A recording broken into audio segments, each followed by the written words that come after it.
দিল বানানো, এটা হইল মুহাম্মদুর রাসূলুল্লাহর কর্মক্ষেত্র। সকল পয়গম্বরের কর্মক্ষেত্র হইল মানুষের মনের জগৎ। বলেন, সকল পয়গম্বরের কর্মক্ষেত্র হযরত আদম, হযরত নূহ, হযরত ইব্রাহিম, হযরত মূসা, হযরত ঈসা, হযরতে মুহাম্মদুর রাসূলুল্লাহ সাল্লাল্লাহু আলাইহি ওয়াসাল্লাম সহ যত পয়গম্বর দুনিয়ার মধ্যে তশরিফ এনেছেন, সকল পয়গম্বরের একক কর্মক্ষেত্র, সকল পয়গম্বরের একক কর্মক্ষেত্র, সেটা হইল মানুষের মনের জগৎ। এটা পরিষ্কার, মানুষের মনের মন ঠিক তো সব ঠিক। সুবহানাল্লাহ।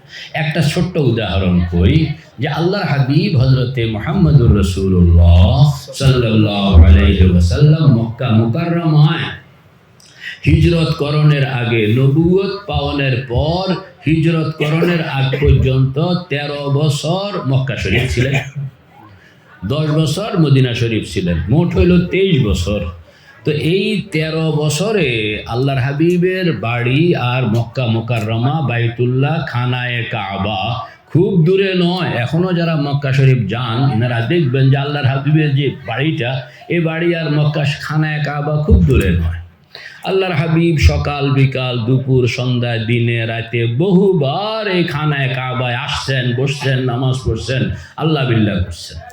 এই 13 বছরে আল্লাহর হাবিব এখানে আসছেন, বসছেন, আল্লাহ বিল্লাহ করছেন, জিকির মুরাকাবা করছেন, সব করছেন, অথচ খানায়ে কাবার ভিতরে তখনও 360টা মূর্তি বিদ্যমান।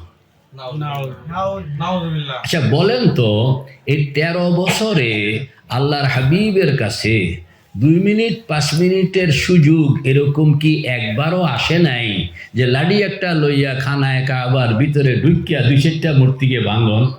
সুযোগ আসছে না 13 বছরে? অবশ্যই আইছে। কোনোদিন কি ভাঙছেন? জি না। কোনোদিন কি ঢুকছেন? জি না।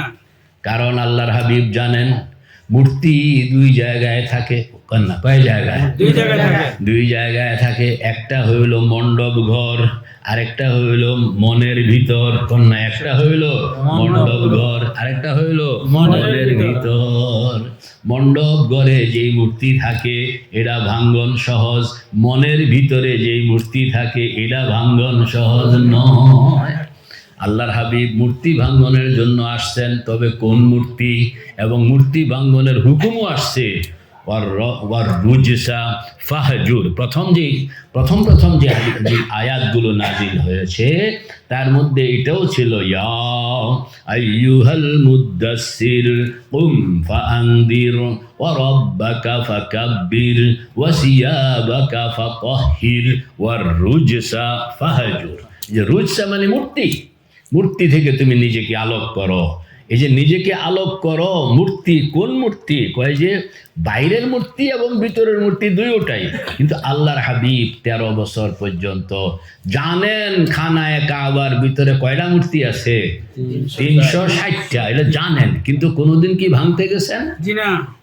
কারণ আল্লাহর হাবিব জানেন মূর্তি 2 জায়গায়। কয় জায়গায়? 2 জায়গায়। একটা হইল মণ্ডপ ঘর, একটা হইল কি মণ্ডপ ঘর, আরেকটা হইল মনের ভিতর। মনের ভিতরে অনেক মূর্তি বাস করে। বহু মানুষ আছে এরকম, কোন মেয়ের আশেক, কোন মেয়ের জওয়ান ছেলে পাগল হয়ে গেছে আরেক মেয়ের জন্য।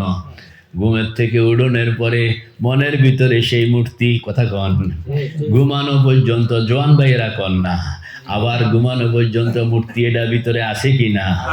কোন মেয়ে ছেলের জন্য পাগল, তো ঘুমের থেকে উঠোন থেকে আরম্ভ, উঠোনের লগে লগে যে মূর্তি এটা ভিতরে ঢুকে, আবার ঘুমানোর আগ পর্যন্ত এই মূর্তি এটা বাইর হয় না। ঠিক না ব্যাঠি? বোঝা গেল মনের ভিতরেও মূর্তি থাকে। অনেকে এরকম আশেক মাশুক, তাদের মনের ভিতরে যেরকম মূর্তি, এরকম টাকার পাগল দেখবেন ঘুমের থেকে উঠোনে পরে টাকা টাকা টাকা টাকা, ভিতরে কি মূর্তি? টাকা, টাকার মূর্তি। কেউ আছে ক্ষমতা ক্ষমতা ক্ষমতা, আছে না এরকম? তো ভিতরে কারোর মূর্তিটা সুরত ধরে আছে টাকার, কারোর মূর্তিটা সুরত ধরে আছে ক্ষমতার, কারোর মূর্তিটা সুরত ধরে আছে অন্য কোনো রাজত্বের, কারোর মূর্তিটা সুরত ধরে আছে দেবদেবীর। বোঝা গেল বহু মানুষের মনের ভিতরে এখনো বহু মূর্তি বাস করে, ঠিক না ব্যাঠি? আমরা তো নিজেকে মুসলমান মনে করি, আসলে ভিতরে যে মূর্তি রেখে দিছেন এটা তো আমরা নিজেকেও টের করতে পারি না।